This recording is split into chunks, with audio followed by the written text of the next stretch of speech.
Senhoras e senhores, pedimos por gentileza que se acomodem em seus lugares para darmos sequência às palestras do dia de hoje.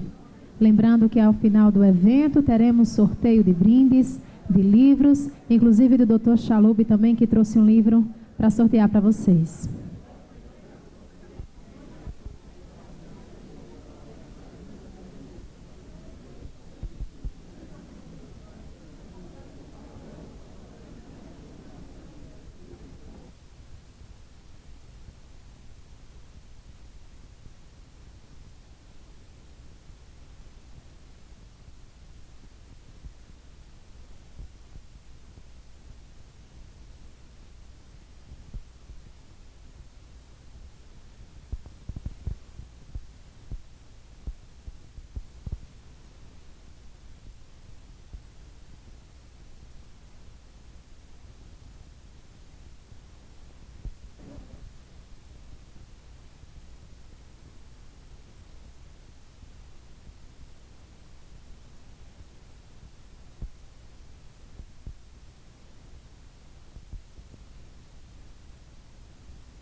Pedimos por gentileza às senhoras e os senhores, foi entregue uma ficha de avaliação. Então a gente pede por gentileza que vocês preencham e entreguem na recepção no hall deste salão. Lá na secretaria? Pronto, para ser entregue aqui na secretaria após vocês preencherem essa ficha de avaliação. Antes de darmos continuidade ao nosso próximo painel, gostaria de convidar o diretor jurídico do CEBIC, Dr. José Carlos Gama, para algumas considerações.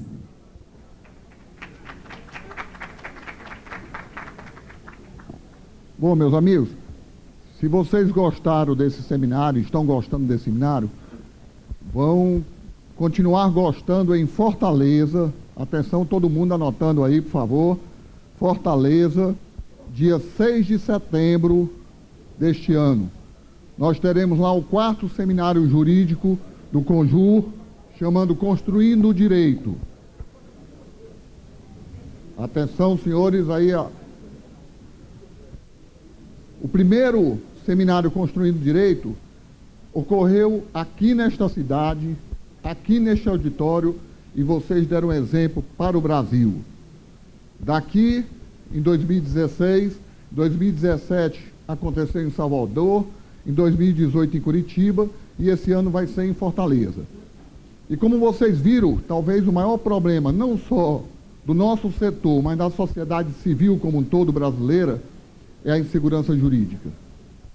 E o tema do nosso seminário em Fortaleza, a reflexão é a seguinte: a importância do poder judiciário na solução da insegurança jurídica do país. Vou repetir: a importância do poder judiciário na solução da insegurança jurídica do país. Nós estamos confirmando a presença do ministro do Supremo Tribunal Federal. Vai ser homenageado o professor constitucionalista Paulo Bonavides. Vários dos senhores estudaram por livros dele. Já confirmaram o ministro do Tribunal Superior do Trabalho, Aloysio Corrêa da Veiga, do Tribunal de Contas da União, ministro Benjamin Ziller, o desembargador do Tribunal de Justiça, Silvio Capanema, nosso professor Melim Chalub, o nosso professor, cadê o Marcos Sainz? Ele mudou de nome, Silvio Santos. Marcos Sainz vai estar lá conosco também. O vice-presidente do Tribunal Regional Federal da 5ª Região, desembargador Cid Marconi, professor de Direito Tributário, Hugo de Brito Machado II, e nós fizemos acontecer sexta-feira, 6 de setembro, porque logo em seguida, 7, sábado, é feriado, 7 de setembro, domingo também, e aí, quem efetivamente for, vai ter o prazer de desfrutar o fim de semana também em Fortaleza, com algo que o meu sócio, por exemplo, tem um prolabore maior por trabalhar em Maceió, porque não tem caranguejo, e Fortaleza tem, tá? Então eu peço para que todos os senhores sejam julgadores se ele realmente merece ter um prolabore maior aqui por não comer caranguejo. Aí eu convido a todos vocês a ir comerem uma caranguejada boa lá no nosso querido Ceará. Muito obrigado.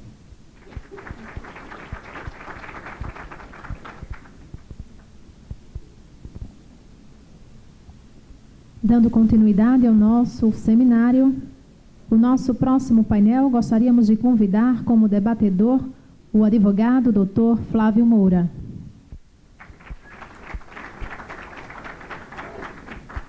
Como moderador, convidamos o representante do Tribunal de Justiça de Alagoas, Dr. Everton Protásio. E para falar sobre alienação fiduciária, recentes alterações e as novas decisões judiciais, convidamos o advogado Dr. Merlin Chalub.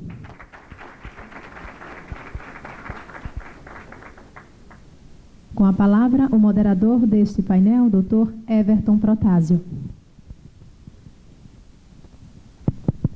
Boa noite a todos. Para mim é uma honra estar aqui podendo representar o Poder Judiciário.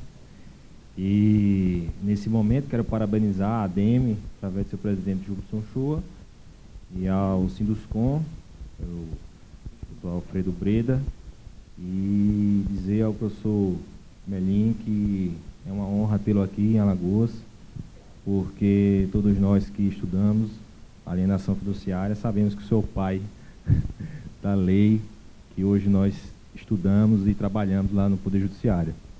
Inclusive, esse é um tema que é muito complexo e a gente, esses eventos científicos que acontecem em todo o país que trata desse tema, é essencial para nós.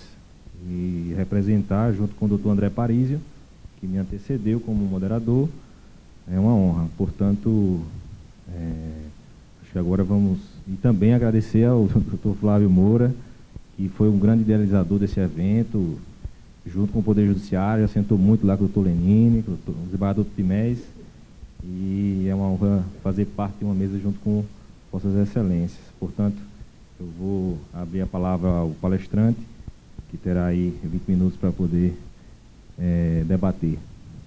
Boa noite, muito obrigado.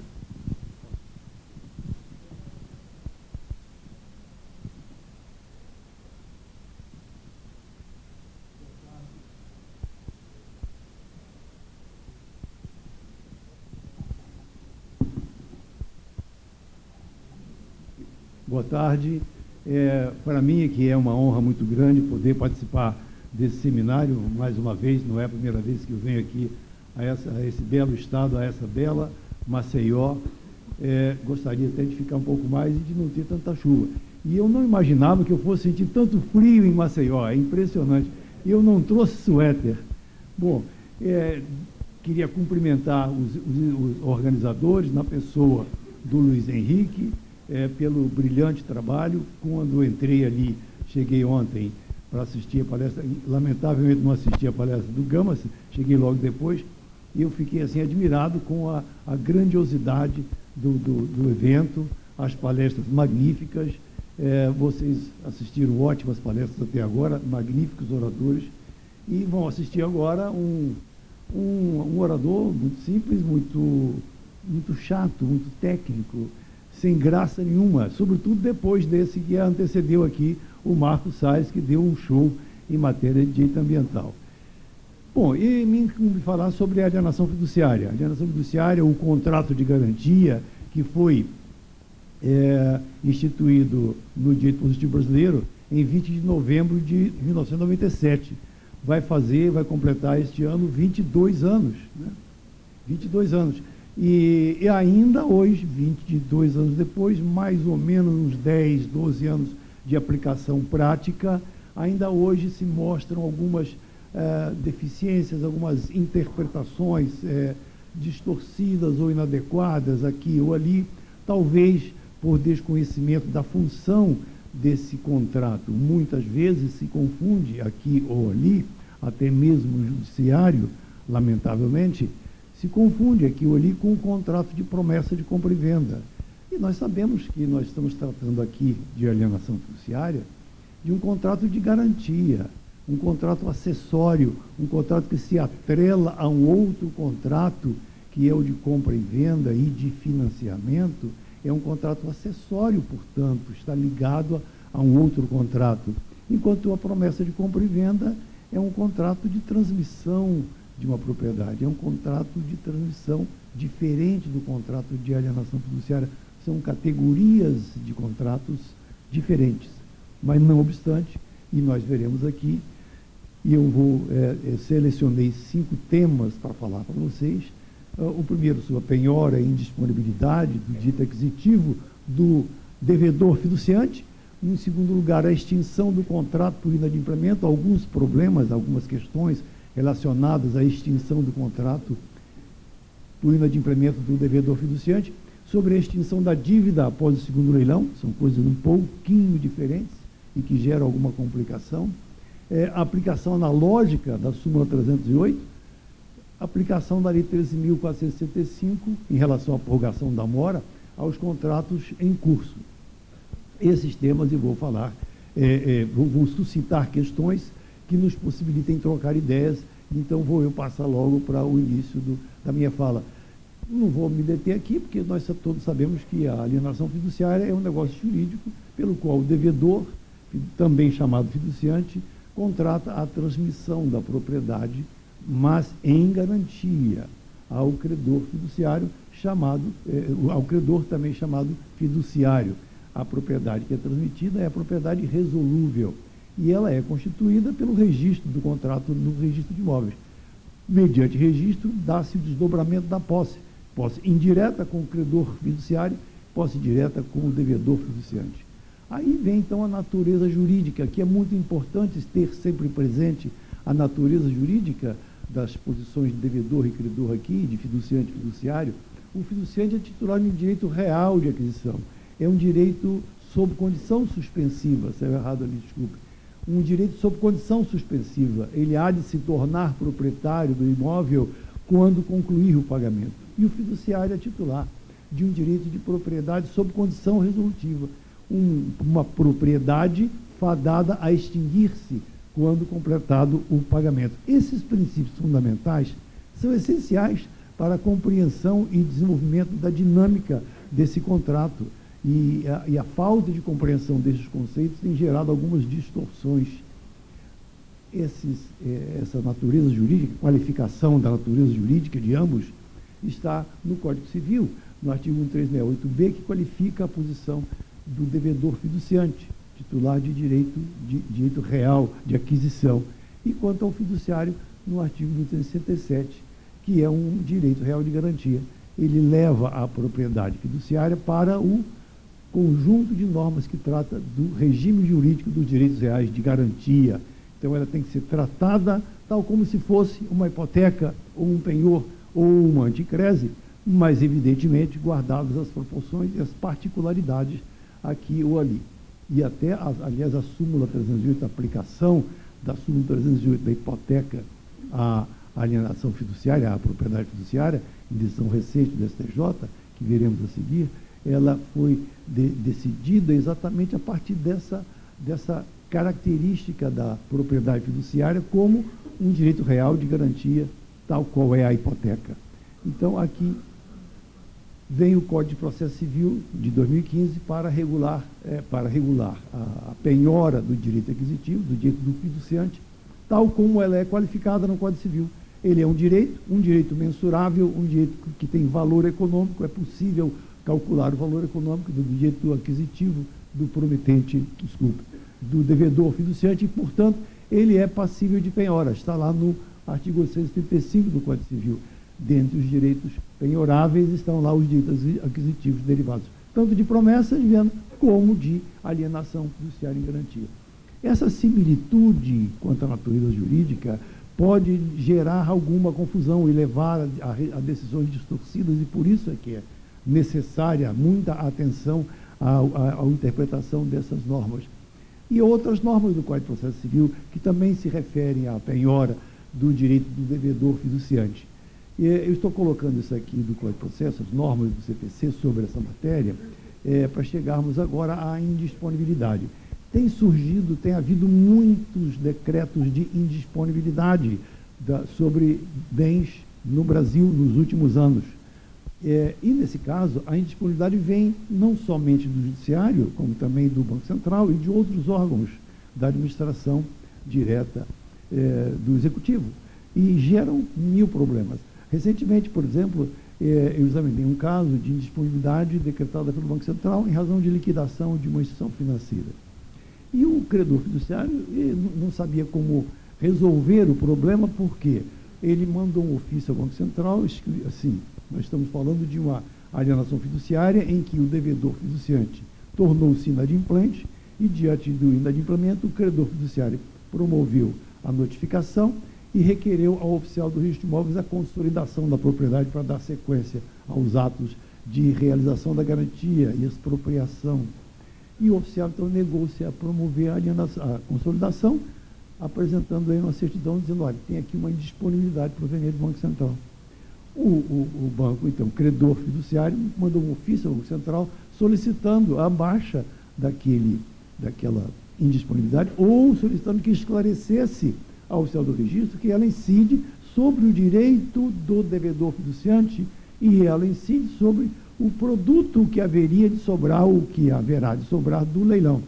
O Banco Central escreveu uma carta de 3 páginas que eu li e tive dificuldade de entender até agora, mas escreveu 3 páginas para concluir de que ele não podia dar baixa naquela indisponibilidade. Ele que determinou a indisponibilidade.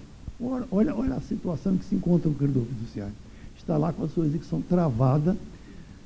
Quando a indisponibilidade vem do juízo de direito, usualmente o credor vai ao juízo que decretou e, depois de algum tempo, que se perde naturalmente, o juiz determina, sim, a baixa da indisponibilidade. Demora algum tempo, mas ele aprecia e determina e manda prosseguir a consolidação e manda fazer a venda e manda reservar, então, a sobra do produto da venda para a indisponibilidade. Pois bem, ainda não existe norma sobre isso, mas eu trouxe aqui só para ilustrar para vocês uma decisão mais ou menos recente do TRT de Minas Gerais, não é do juiz, é do tribunal, por unanimidade, numa reclamação trabalhista em que foi penhorado o imóvel e o banco credor foi ao juiz trabalhista com os argumentos que nós conhecemos, dizendo, olha, a penhora tem que incidir sobre o direito aquisitivo e, na sequência, sobre o que sobrar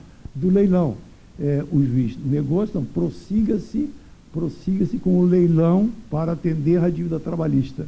Ele foi ao TRT e o TRT confirmou a decisão, determinando o leilão do imóvel que é de propriedade fiduciária do banco financiador.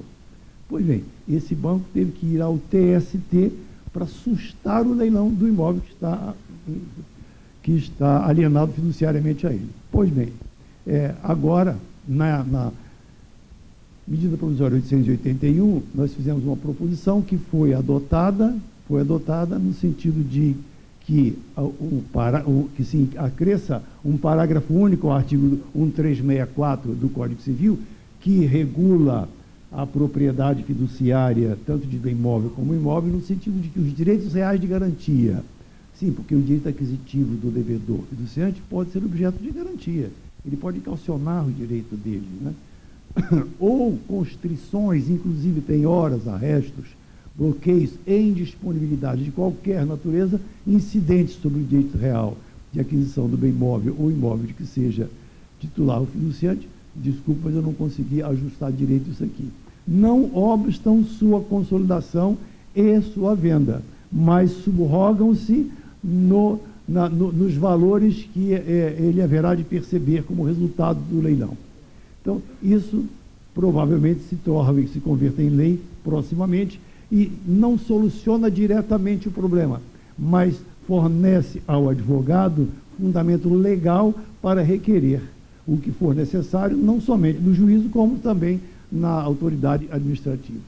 Bom, vamos passar agora para a extinção do contrato por inadimplemento do adquirente, onde veremos aquela segunda questão. Bom, evidentemente que o contrato se extingue por falha da condição suspensiva, resolutiva, e, no caso da alienação fiduciária em garantia, pelo não pagamento da obrigação garantida. Bom, há procedimentos de cobrança e realização de garantia estipulados na lei. Intimação para purgação de mora, 15 dias, com mais 30 dias para os financiamentos habitacionais, assim previsto no artigo 26, não precisamos nos deter nisso. Aqui, então, tem a intimação por hora certa. Tudo isso aqui veio com a Lei 13.465 de 2017, que já vem sendo aplicada, salvo em alguns aspectos. Isso aqui é uma norma apenas para adaptar a Lei 9.514 ao Código de Processo Civil, e uma vez vencido e não paga a dívida, então opera-se a consolidação da propriedade.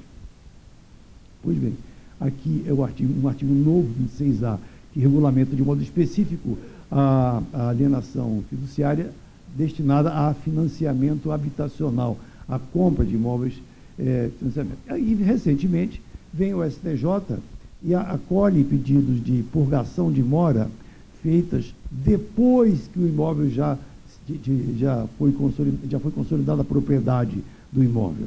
Ora, o que é, então, a propriedade fiduciária? É uma propriedade resolúvel. Nós vimos ali, uma vez falha a condição suspensiva, aqui, que levaria à aquisição do imóvel, o adquirente, o devedor fiduciante, tornar-se proprietário definitivo do imóvel, uma vez falha essa condição, dá-se a expropriação do seu direito aquisitivo, mediante consolidação da propriedade. Na medida em que se consolida a propriedade, ou seja, se transmite a propriedade plena para o patrimônio do credor fiduciário, não há mais que se falar em purgação da mora, porque a purgação da mora é o ato que visa o convalescimento do contrato, a sequência do contrato. Ora, no momento em que o bem que é objeto da garantia do contrato já foi transferido para o credor, não é mais admissível a purgação da mora.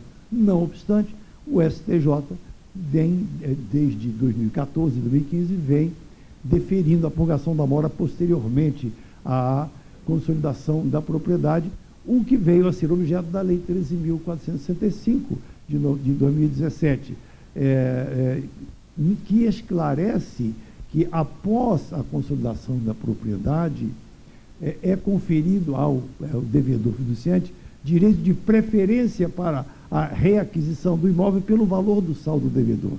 Esclarece, em primeiro lugar, que o pagamento das prestações vencidas se dará somente até 30 dias após a expiração do prazo de 15 dias, quando ocorrerá a consolidação da propriedade, e depois da consolidação não mais haverá purgação da mora, e sim o pagamento integral da dívida. Essa disposição tem como precedente a norma de...